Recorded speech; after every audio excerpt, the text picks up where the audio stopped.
नमस्कार दोस्तों, स्वागत है आपका आपके YouTube channel learning with Pushpendra Rajput में। आज मैं आपके सामने 10 क्वेश्चन लेकर के आया हूँ। इनको बड़े ध्यान से समझिएगा। यदि फैक्ट समझ में आ गया तो कोई भी क्वेश्चन आपका 2 से 3 सेकंड से ज़्यादा नहीं लेगा। तो चलिए आइए शुरुआत करते हैं। फर्स्ट क्वेश्चन आपके सामने, √30 प्लस √30 प्लस √30 कुछ इस प्रकार से अनंत तक है वो टर्म है वो जा रही है। यदि आपके सामने इस प्रकार से कोई क्वेश्चन आ जाए, प्लस में दे रखा है क्वेश्चन, अनंत तक जा रहा है, तो सबसे पहले आप उस नंबर को लिखिए। सबसे पहले क्या करना है, आपको उस नंबर को लिखना है। उस नंबर के आपको ऐसे फैक्टर 2 करने हैं जिनका डिफरेंट क्या हो, एक हो। जिनका डिफरेंट क्या हो, एक हो। तो आपने 2 फैक्टर सोच लिए होंगे। 30 के ऐसे 2 फैक्टर वो होंगे 5 और 6। क्या होंगे, 5 और 6। यदि आप इन दोनों का डिफरेंट करोगे तो 1 आएगा। 5 और 6 का जो अंतर है वो क्या होगा, 1 हो गया। मैंने यही कहा था कि 30 को आपके ऐसे 2 फैक्टर करने हैं जिनका अंतर 1 होना चाहिए। 5 और 6 का अंतर 1 हो गया, ठीक है ना। क्या हो गया, 1। या अब आप कहोगे सर कि इस प्रकार हमने क्यों किया।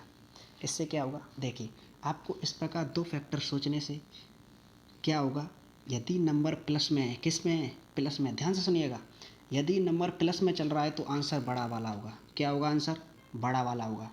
तो इसलिए इसका आंसर क्या हो जाएगा, 6 हो जाएगा। क्या हो जाएगा, 6।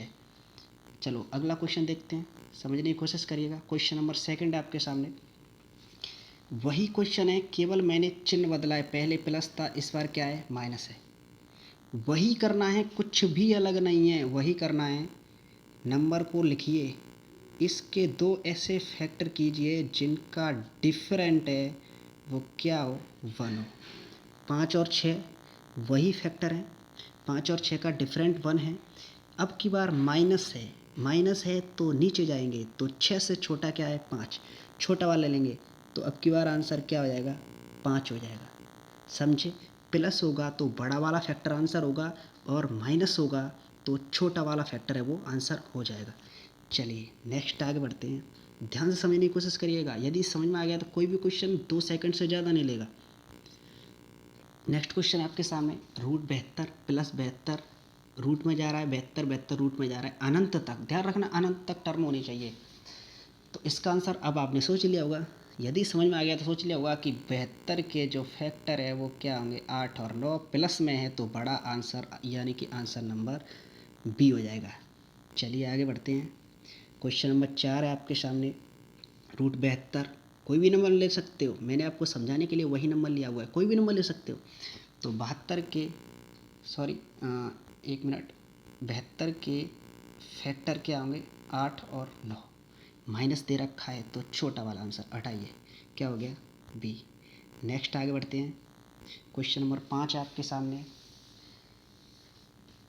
√19 plus √19 plus √19 plus √19 dot dot dot.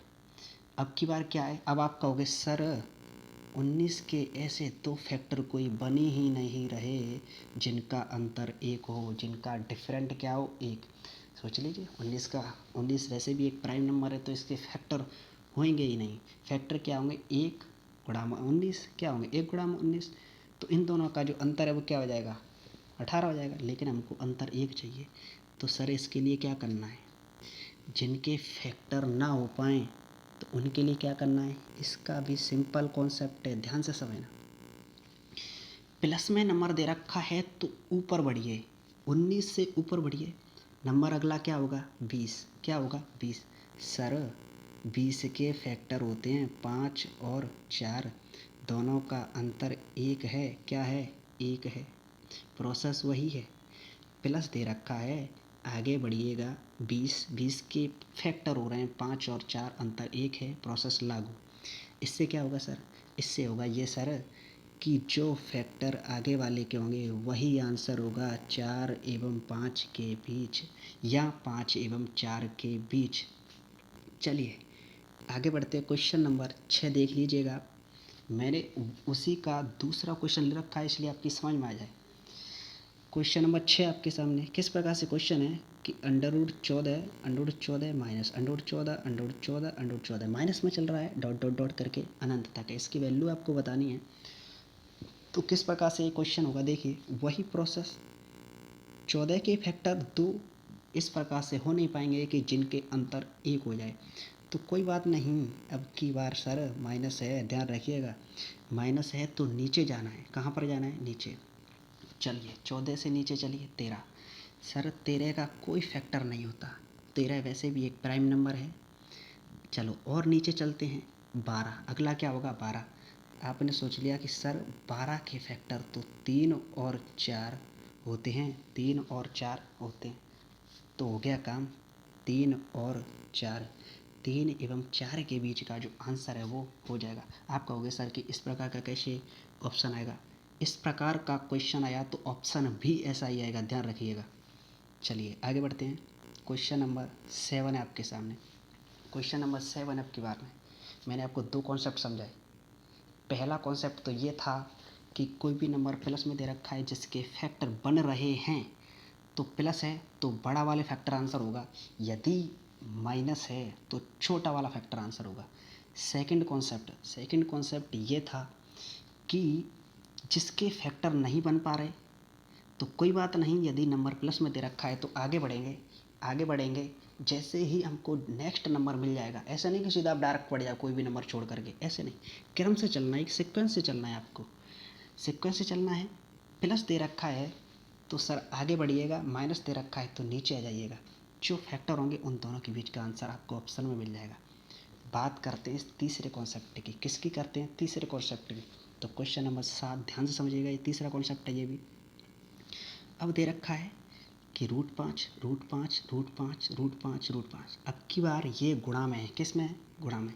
Sir दोनों नंबरों के बीच में कोई नंबर नहीं होता तो मल्टीप्लाई का माने आता है, आपको पता है कि ये क्या है? √5 डॉट डॉट डॉट, ठीक है ना। तो ये तो बहुत ही ईजी है।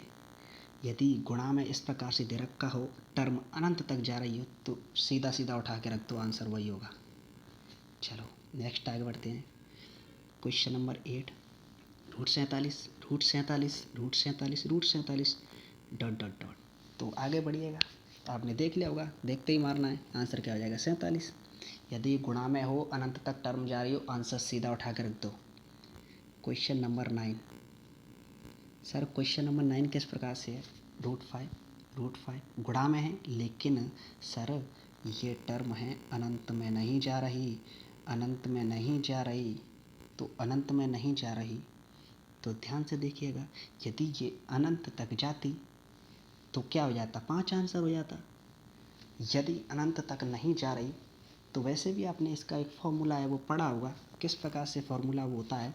आपने पढ़ा होगा कि x की पावर 1-1/2 की पावर n। क्या? 2 की पावर n। सर यहाँ पर x क्या होता है? सर यहाँ पर x वो होता है जो नंबर दिया हुआ होता है, दिया गया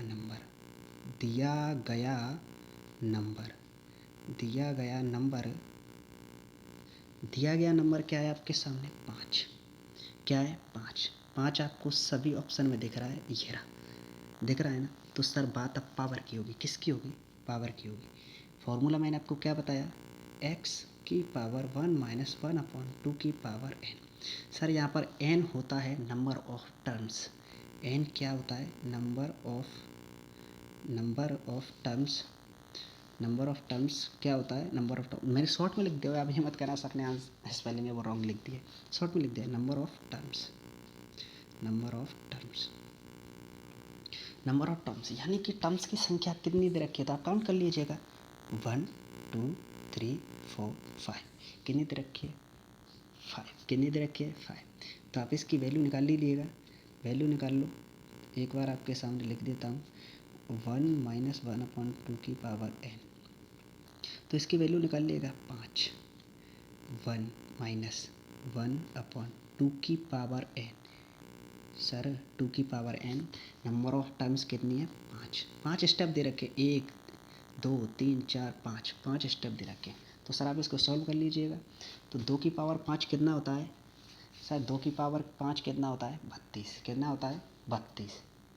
32। एलसीएम लेके इसको सॉल्व करोगे तो 32 -1 31/32। तो सर इसका सॉल्यूशन क्या हो जाएगा? 5 की पावर क्या हो जाएगा सर?